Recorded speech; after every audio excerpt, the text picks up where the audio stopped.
Hi hello నమస్తే బాగున్నారు అందరూ. మరి చాలా 2 రోజుల తర్వాత ఎలక్షన్లో డ్యూటీలు అన్నీ ముగించుకొని బాగా అలసిపోయి ఉన్నాం.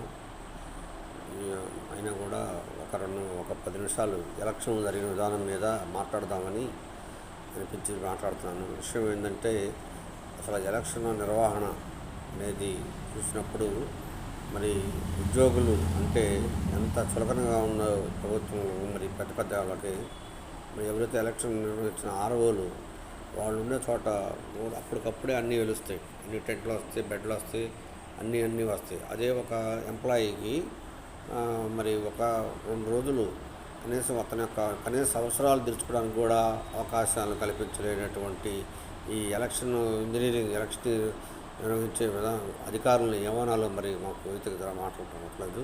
కొన్ని చోట్ల అయితే మన గుంటూరు జిల్లాలో నరసరాపేటలో ముఖ్యంగా, ఎందుకంటే డ్యూటీ చేసేసుకోవడం చెప్తున్నారు, కనీసం అక్కడ మహిళలు వాళ్ళ కనీస అవసరాలు తీర్చుకోవడానికి కూడా సదుపాయాలు కల్పించలేదు. జేఎన్టీ అంట. అలానే మేము చేస్తున్న చోట్ల కూడా ఎంత వరస్ట్గా అంటే కనీసం టాయిలెట్స్ కానీ కనీసం ఏమీ కల్పించలేదన్నమాట.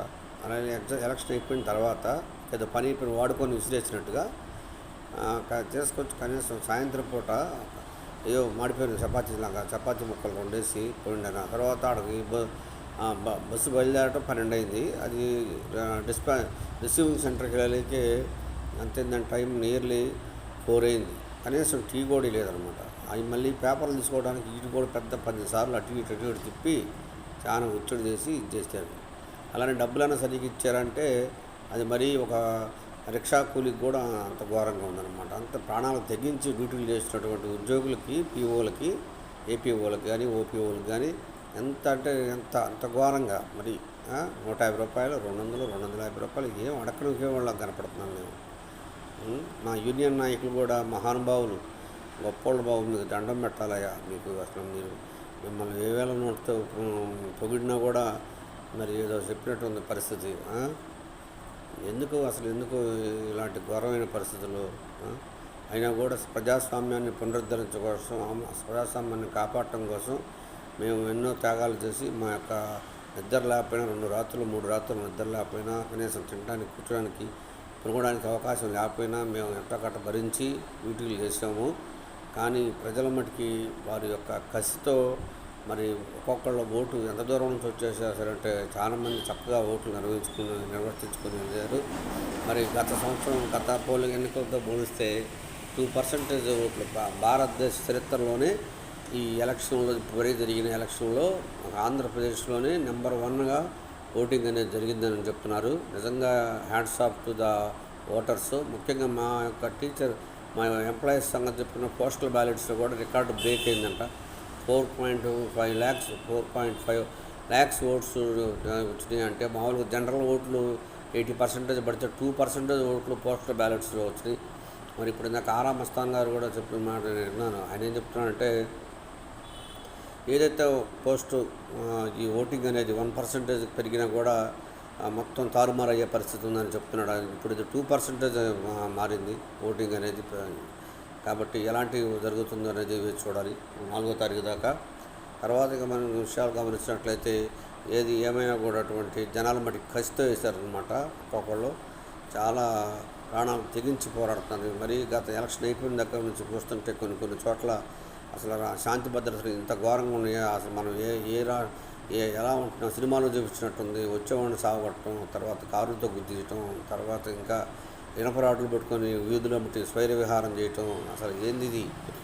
సినిమాల్లో చూసినట్టుంది కానీ నిజంగా మనం ఆంధ్రప్రదేశ్లో ఉన్నామా లేకపోతే ఇంక సినిమా హాల్లో ఉన్నామా అనేది కూడా అర్థం కావట్లేదు. నిజంగా భయం వేస్తున్న పరిస్థితులు చూస్తుంటే మరి గవర్నమెంట్ ఈ పరిస్థితులను చక్కదిద్దాలి.